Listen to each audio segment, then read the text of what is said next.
Gracias. Hola, Paul. Saludos a Jamie, a todos los panelistas y a quienes están conectados. Gracias por la invitación. Es un gusto poder compartir con ustedes en este espacio en representación de los gobiernos provinciales de Ecuador.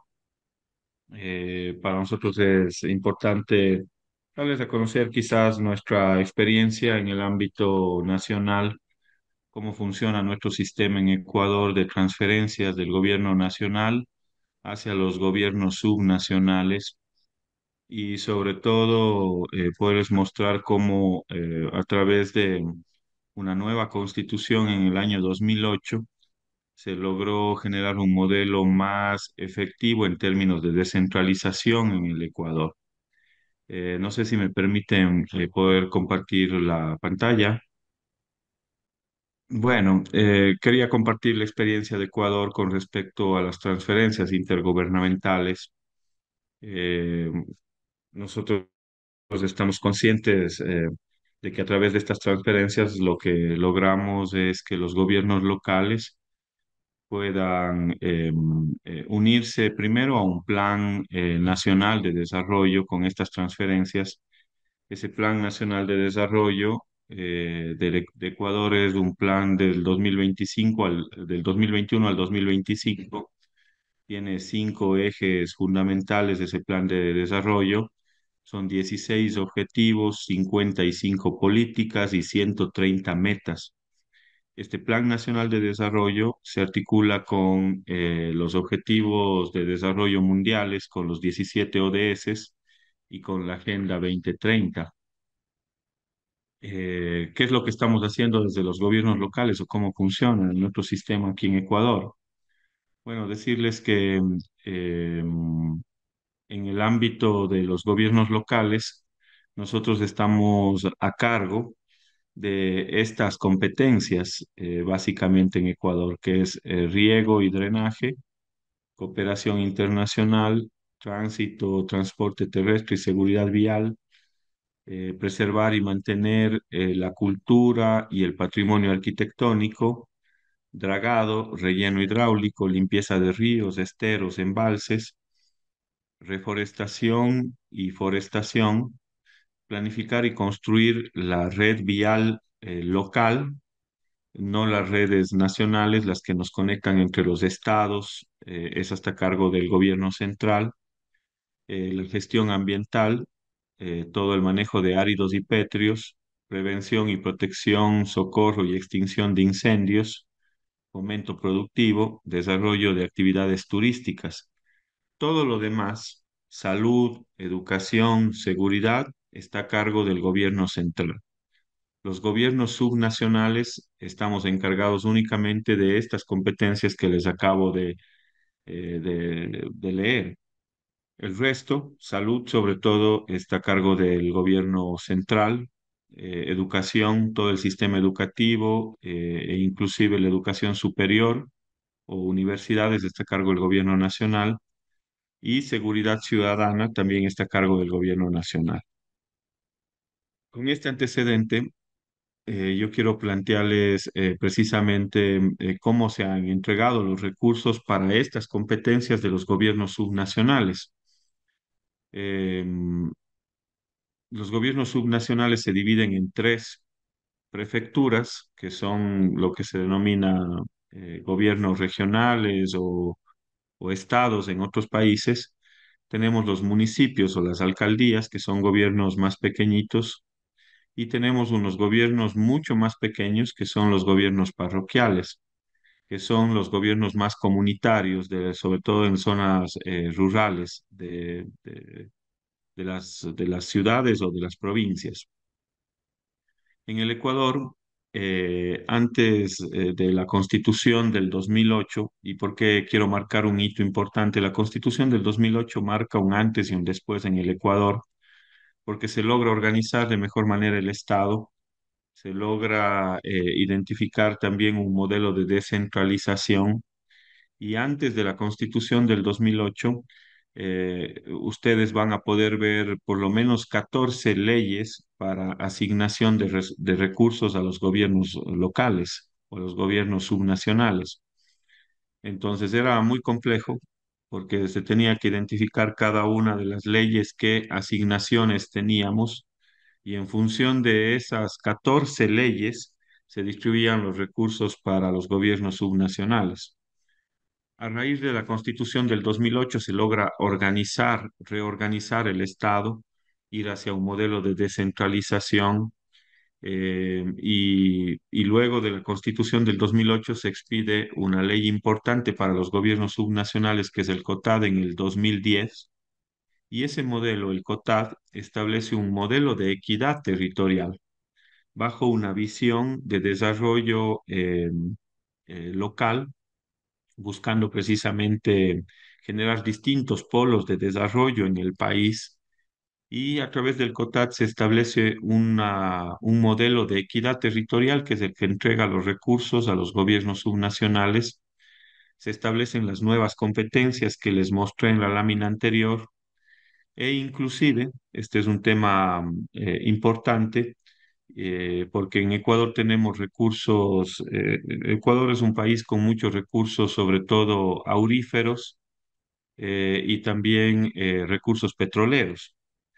Y a raíz de la Constitución del 2008 se establece un antes y un después, porque a través de la explotación de esos recursos petroleros y minerales, lo que se establece es también que los gobiernos locales puedan recibir parte de esos recursos que se explotan para que puedan ser invertidos en los territorios. Eso no pasaba en el Ecuador antes de la Constitución del 2008. Todo iba hacia las arcas del gobierno central, y a los gobiernos subnacionales no recibían absolutamente nada de esos recursos, sobre todo por la explotación petrolera. Este es el modelo de equidad territorial que nos permite establecer cómo se reciben los recursos, los tres niveles de gobiernos subnacionales. Las prefecturas reciben el 27% de recursos, el 67% reciben los 221 municipios, y las juntas parroquiales o los gobiernos pequeñitos rurales reciben el 6%. A nivel de prefecturas hay 23 prefecturas, menos Galápagos, que no tiene prefectura. Entonces, lo que se hace es, de los ingresos totales, de los ingresos permanentes que recibe el gobierno central, el 21% de los ingresos permanentes son los que se reciben por concepto de impuestos, sobre todo IVA, impuesto a los consumos especiales, la renta. Del total de los impuestos que recibe el gobierno central, el 21% va para estos tres niveles de gobiernos: prefecturas, municipios y juntas parroquiales. Y el 10% de los ingresos no permanentes, quiere decir los ingresos petroleros, porque a veces el petróleo sube, baja, tiene una fluctuación. Entonces eso se considera como ingresos no permanentes, que no recibe todo el tiempo el gobierno central. Venta de activos también. El 10% de esos ingresos también van para estos gobiernos locales. Entonces, más o menos, del total de ingresos del gobierno central se recibe más o menos el 31% de esos ingresos.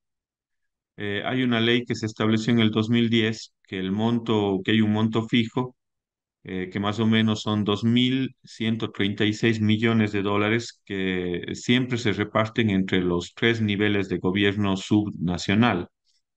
Y hay un monto variable, que es la diferencia entre el 21% de los ingresos permanentes, el 10% de los ingresos no permanentes, menos el monto A, que también se distribuye en función, eso sí, de algunos criterios locales, criterios como población, criterios como densidad poblacional, como necesidades básicas insatisfechas, como los avances o los logros en los mejoramientos de los niveles o la calidad de vida. Si es que existe esfuerzo fiscal por parte de los gobiernos locales, hay un premio, un incentivo del 10%, que se calcula en función de ese 10%. Si es que hay un esfuerzo administrativo de optimización de los recursos administrativos, también hay un incentivo. Y si es que se van cumpliendo las metas de los planes de desarrollo, también hay un incentivo del 10%. Entonces, estos montos son los variables que se entregan a los gobiernos locales, en función precisamente de estas ponderaciones. Em, Quería plantearles también que estos montos, así se ha venido entregando más o menos una composición de los recursos desde el año 2011 hasta el 2023. Los montos fijos básicamente son 2.123 millones, 136 millones de dólares, que es lo que se recibe en los gobiernos subnacionales en función de los ingresos permanentes, que son los impuestos que recibe el país, y el monto variable precisamente es en función de los indicadores que les decía hace un momento. En el año 2023, más o menos, los gobiernos subnacionales han recibido 3.136 millones de dólares para el desarrollo de sus competencias locales. ¿Cómo se distribuyen estos 3.000 millones de dólares? Se distribuyen de la siguiente manera. Los gobiernos provinciales reciben más o menos 849 millones de dólares en este año, en el 2023. A ver, Les estoy decía viendo. que de los 3.145 millones de dólares, los gobiernos provinciales, que son, digamos, las estructuras más grandes, son como los estados en algunos países, reciben 843 millones de dólares. Uh, los, los municipios reciben 2.107 millones de dólares y los gobiernos rurales, que son los gobiernos más pequeñitos, sobre todo las juntas parroquiales, reciben 188 millones de dólares. Esto se ha venido disminuyendo en este año por los ajustes de los montos variables, conforme la estructura que esté establecida para la asignación de recursos. Em, los criterios con los cuales se entregan los recursos básicamente son criterios sociodemográficos en su gran mayoría, y lo que tiene que ver con gestión de los gobiernos subnacionales más o menos representa el 26% de los ingresos. Y esto sí puede ser un limitante conforme las primeras reflexiones que teníamos en este foro, porque yo también creo que la principal autonomía de los gobiernos autónomos locales precisamente es la autonomía financiera. Y cuando no se tiene la capacidad para poder tener una autonomía financiera propia, claro, se depende mucho del gobierno central. Entonces, estos son los niveles de dependencia del gobierno central. Yo quería mostrarles cómo han evolucionado en los últimos 13 años los ingresos de los gobiernos subnacionales en millones de dólares. En el caso de las prefecturas, en los últimos 13 años se han recibido 9.900 millones de dólares. Los municipios son 25.000 millones de dólares. Los gobiernos parroquiales son 2.000 millones de dólares. Y hay un régimen especial de Galápagos que son 227 millones de dólares. A nivel de la dependencia de los recursos fiscales, les decía, y quizás esa es una reflexión para este espacio, uno de los principales limitantes de los gobiernos subnacionales es que dependemos en su gran mayoría, en el 86%, de los presupuestos nacionales, y la capacidad de generación de ingresos propios es muy pequeñita, sobre todo cuando se trata de, de las competencias que tienen los gobiernos locales. Aquí ustedes pueden ver que la dependencia en el año 2022 de los ingresos del presupuesto fueron del 86%. Esto es para las prefecturas, para los gobiernos más grandes. En el 2021 fueron el 87%, 2020 87%. Es decir, la dependencia siempre del gobierno central es muy grande, sobre todo en los gobiernos conocidos acá como las prefecturas. Los gobiernos municipales tienen la posibilidad de poder tener mayor cantidad de ingresos propios. Sin embargo, los gobiernos parroquiales, que son los más pequeñitos, y los más grandes, que son las prefecturas, tienen esa limitante de poder generar ingresos propios. Y quería presentarles también al final cuál es la composición de gasto, al menos de las prefecturas, que son los gobiernos que albergan algunos municipios en su interior. De los presupuestos que se recibe, la inversión y el capital básicamente es del 81%, la inversión pública. eh, la asignación de financiamiento es un 8% y los egresos corrientes o lo que se gasta o invierte en el ámbito corriente es apenas el 11%. Es decir, los gobiernos provinciales tienen una gran capacidad de poder generar modelos de inversión pública muy alta. El 81%, básicamente, los ingresos que se reciben van para inversión pública. Apenas en promedio, el 11% son para gastos corrientes, que son personal y demás. Y que una lámina que puede ser interesante tiene que ver con cómo se distribuyen esos presupuestos que se recibe del gobierno central en el ámbito de las prefecturas. Básicamente el 63% está asignado a la competencia de vialidad, que son las vías internas, que son las que se atienden por parte de los gobiernos provinciales. Hay un 10% que es para riego y drenaje, un 8% para actividades productivas y agroproductivas, un 8% para otras competencias, un 5% para protección de derechos y para planificación del territorio un 3% y gestión ambiental 3%. ¿Qué quería sacar como conclusión de estos espacios?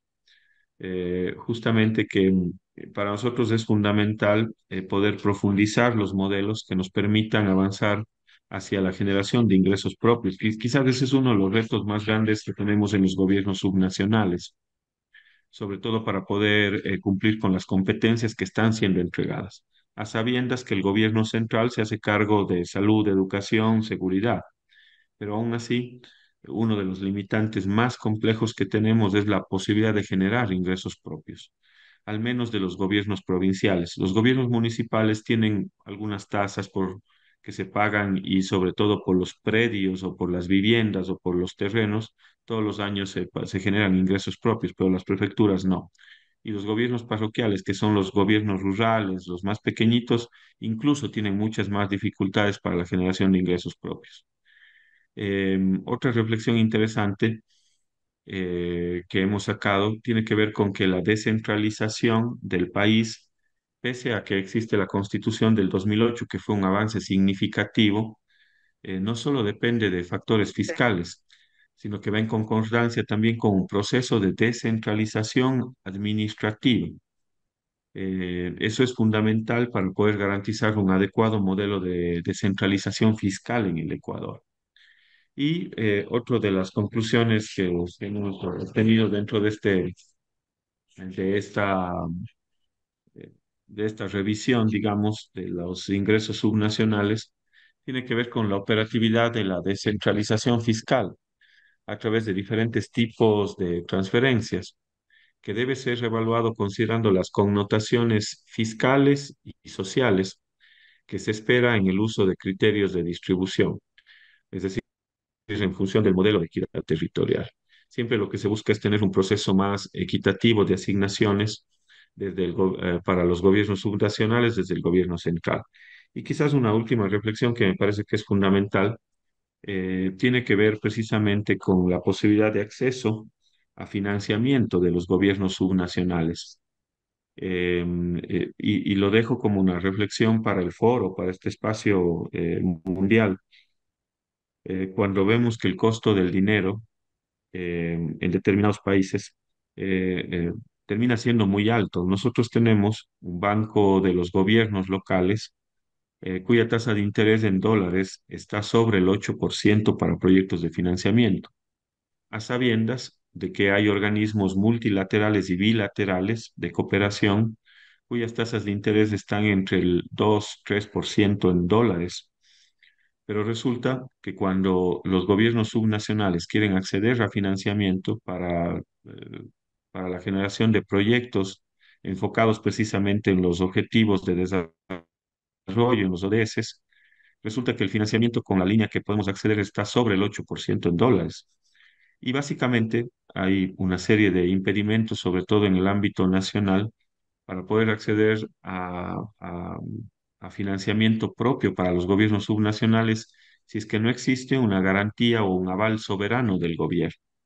Entonces, quizás uno de los retos que tenemos por delante los gobiernos subnacionales es poder quitar esas barreras, esas trabas que nos permitan directamente a los gobiernos subnacionales acceder a líneas de financiamiento para el proyecto, para proyectos de desarrollo sostenible y sobre todo encaminados precisamente en esos tres retos que nos hemos planteado, o esos modelos de transición hacia el cual estamos girando a nivel mundial, que tiene que ver con la transición urbana y rural.